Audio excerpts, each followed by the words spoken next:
Aujourd'hui, la licorne, loin d'évoquer un monstre, renvoie à un animal fabuleux, rare et pur. Mais que cache cette apparence si séduisante ?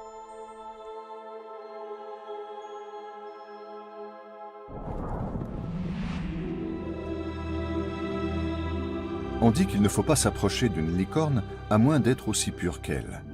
Ce privilège est ainsi réservé aux jeunes femmes encore vierges.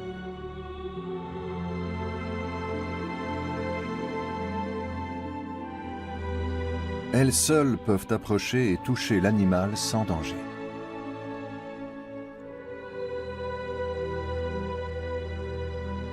Tous les autres meurent transpercés par sa corne ou à son simple contact. Cet animal plein de grâce est-il donc lui aussi un monstre cruel ? Une licorne n'est pas un cheval ordinaire. Elle a une arme pointue sur la tête. On peut donc s'en servir, par exemple, pour menacer les enfants. Si tu n'es pas sage, ou si tu n'as pas le cœur pur, la licorne viendra. C'est exactement comme le père Fouettard, avec un aspect plus joli, ce qui fait encore plus peur. Au Moyen-Âge, le côté agressif de la licorne est très apprécié des chevaliers qui font apparaître l'animal sur leurs armoiries comme un symbole de courage et de force.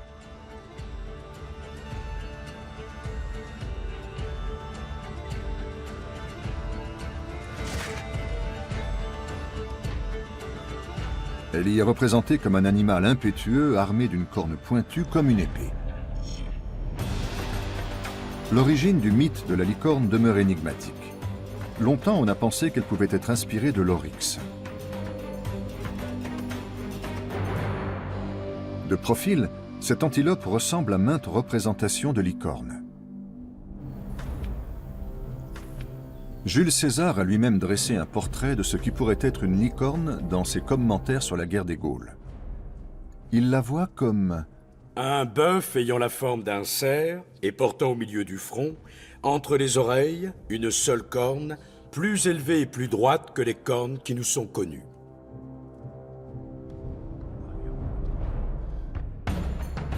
On a ensuite cru que le taureau cornu de la porte d'Ishtar, à Babylone, dont la représentation de profil ne laisse apparaître qu'une seule corne, pouvait être à l'origine du mythe. Mais cette hypothèse est considérée aujourd'hui comme peu probable. Nous ne savons pas précisément d'où vient le mythe de la licorne. Mais ce genre de théorie simpliste, selon lesquelles la représentation de profil de taureau à Babylone y serait pour quelque chose, est désormais rejetée.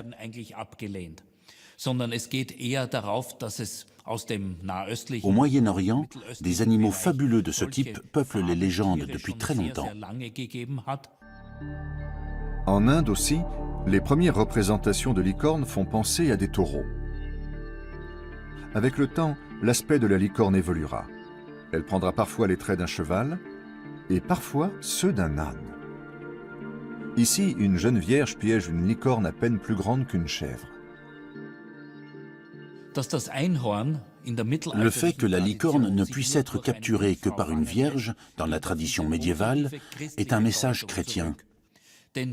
Tout comme le Christ ne pouvait être mis au monde que par la Vierge Marie, la licorne ne peut être attrapée que par une jeune femme encore pure.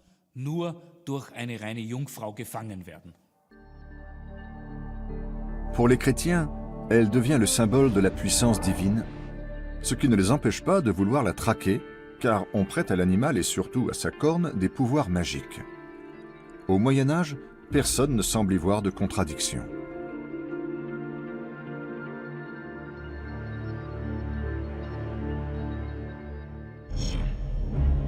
Hildegarde de Bingen est pour sa part convaincue des vertus thérapeutiques des licornes. Cette abbesse rhénane s'est fait connaître par ses descriptions de méthodes curatives et a beaucoup contribué au développement de la médecine populaire.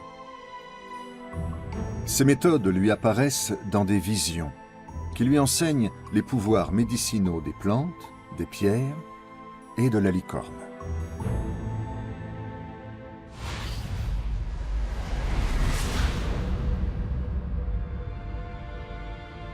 Fabriquez un onguent avec du foie de licorne, préconise-t-elle, et vous guérirez les lépreux.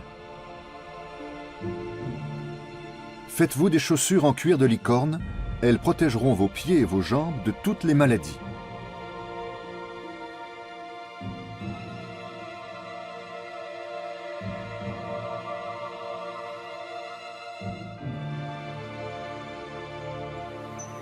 Les pouvoirs magiques de la corne de licorne intéressent avant tout les riches et les puissants.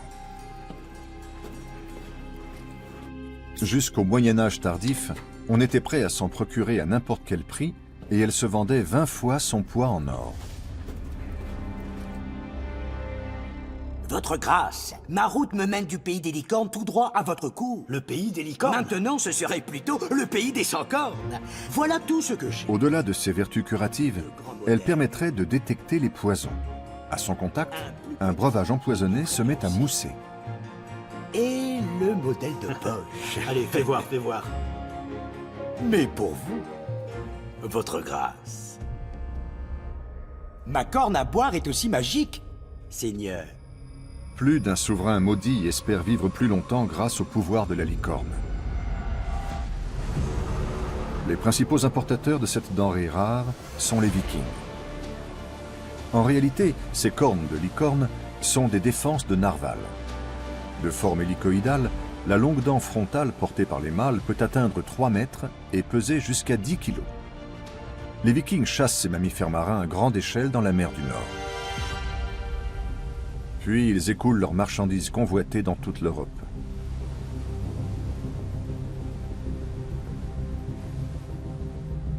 Du XIIIe siècle au début du XVIIe siècle, ils ont le monopole très lucratif des produits associés à la licorne.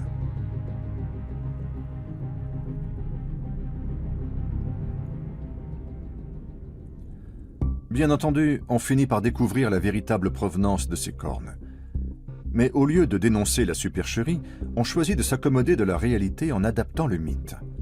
On parlera dès lors de licorne des mers. Tant que la crainte d'être démasqué empêche les empoisonneurs de commettre leurs méfaits, la corne à boire exerce son action anti-poison.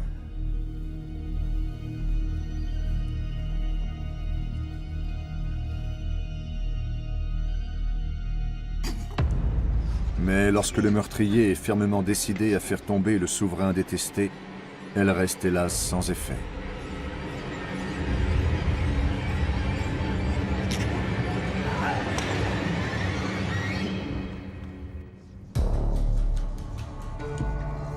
Pendant longtemps, les scientifiques ont fait peu de cas de la licorne, la reléguant au rang de créature chimérique. Mais récemment, la question de l'origine du mythe a piqué leur curiosité. Le professeur Andrei Shpansky de l'université de Tomsk en Sibérie occidentale se rend régulièrement sur les rives de l'Irtych, dans une région du Kazakhstan où les paléontologues retrouvent fréquemment des restes d'animaux préhistoriques. Pour Andrei Shpansky, cette rivière est à la fois une aubaine et une calamité. Les ossements et autres restes de grands mammifères sont généralement découverts sur les terrains alluviaux, le long des rivières. Souvent à proximité de sols argileux ou de terrains sédimentaires. La rivière emporte les eaux, puis elle les rejette sur des plages ou des bancs de sable. Et elle les recouvre rapidement de sable. Voilà la raison pour laquelle ils se conservent bien. Les fouilles ici sont périlleuses et ne sont possibles que quelques mois dans l'année. Le reste du temps, entre le gel et les sables mouvants, les rives de l'Irtych sont impraticables.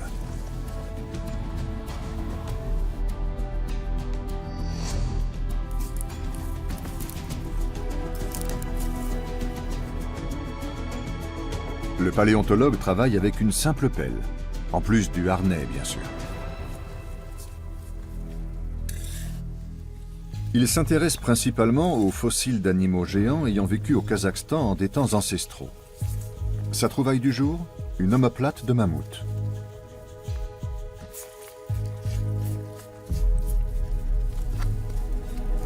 Mais sa découverte la plus importante, Andrei ne l'a pas exhumée lui-même.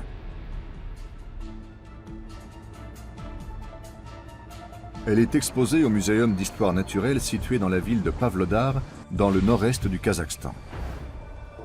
Il s'agit d'un crâne fossilisé doté d'une mystérieuse protubérance frontale. Andrei a été le premier à comprendre qu'il appartenait à la vraie licorne, celle de Sibérie, l'Elasmotherium sibiricum.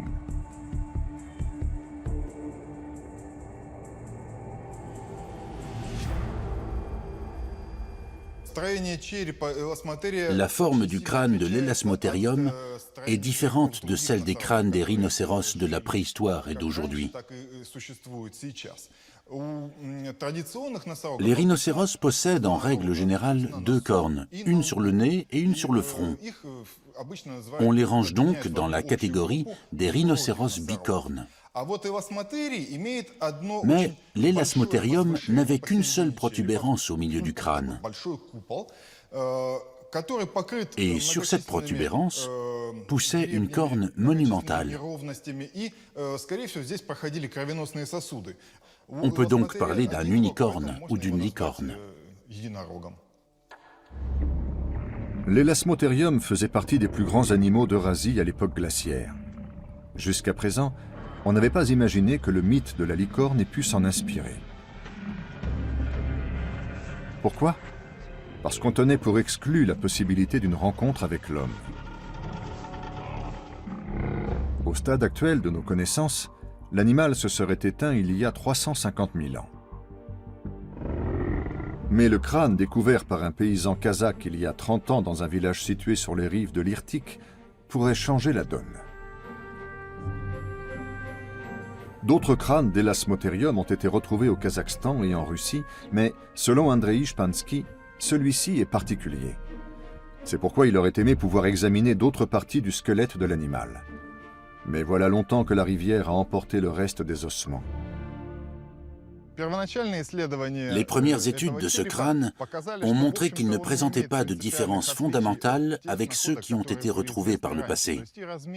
Ils sont tous assez semblables par leur taille et leur structure. Mais ce crâne se distingue des autres par le fait qu'il est incroyablement bien conservé. Pour tenter de déterminer son âge, nous avons fait procéder à une datation par le carbone 14.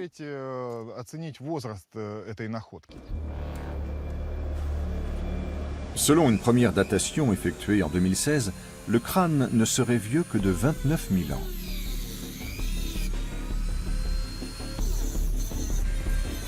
C'est une découverte tellement sensationnelle qu'Andrei Shpansky souhaite faire procéder à une nouvelle datation par un autre laboratoire en 2017.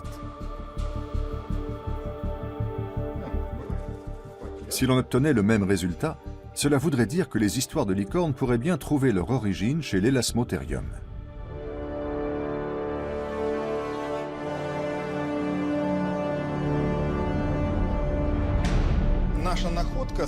La découverte de ce crâne d'Elasmotherium, relativement jeune à l'échelle des âges géologiques, indique que l'animal pourrait avoir vécu au Paléolithique supérieur, donc à la même époque qu'Homo sapiens. Même s'il n'a pas dû croiser sa route très souvent, il est possible qu'il ait donné lieu à de telles légendes. Des peintures rupestres comme celle de Rouffignac avaient déjà amené certains paléontologues à croire que l'homme moderne avait pu croiser des Elasmotherium.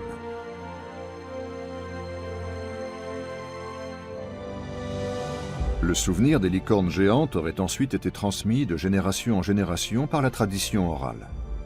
Jusqu'à ce jour, il manquait une preuve concrète pour appuyer cette thèse.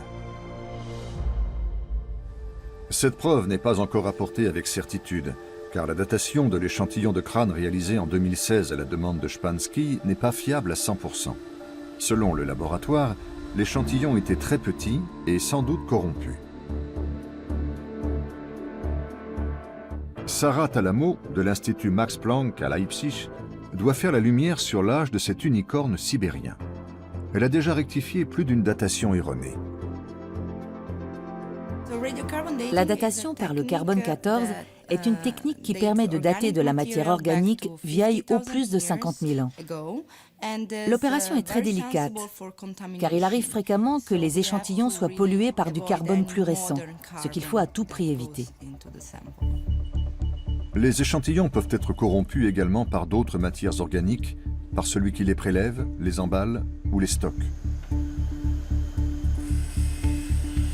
Ces impuretés doivent être écartées pour pouvoir déterminer l'âge d'un fragment d'os pré- ou proto-historique.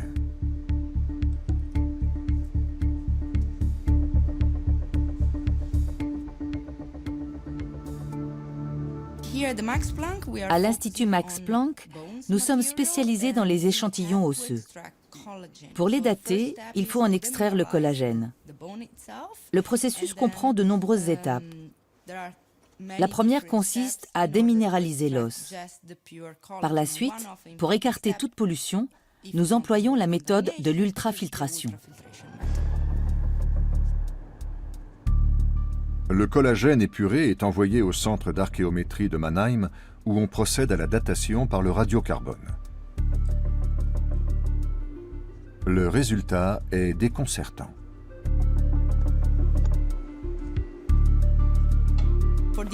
Pour l'élasmotérium, nous avons reçu les résultats de Mannheim. Et il semble que le crâne soit vieux de plus de 49 000 ans, si bien qu'on ne peut pas déterminer précisément son âge.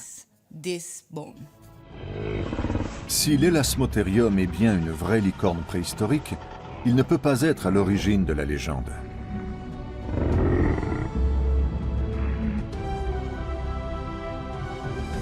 Mais c'est peut-être justement le mystère qui plane sur son origine qui fait le charme de cette créature enchanteresse.